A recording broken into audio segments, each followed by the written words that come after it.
Kahoy lang pala no. Skarte. Kaya mo yon, Bikola ng Gima? Ha?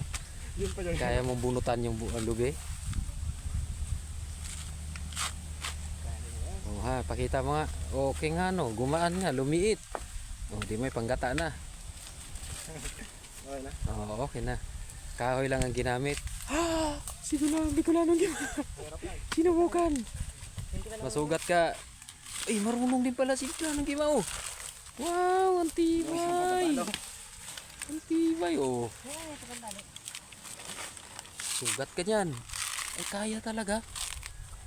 Marunong ka pala niyan, Bikola ng Gima, magbukas ng ano? Balat. Marunong nga anak magbukas ng puso ng babae. Wow! Mga banat.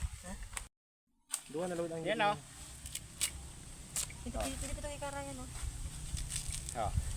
Dali natin. Sige ba yun? Kahoy lang ang gamit. May lubi ka na. Tanggalin na natin ito, baka makadisgrasya.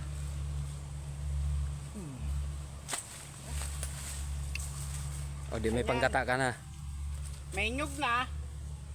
May ulam na. May panggata pa. Ito o. Ito to. O yan. Ang ulam. Yan yung huli mo ngayon. Okay.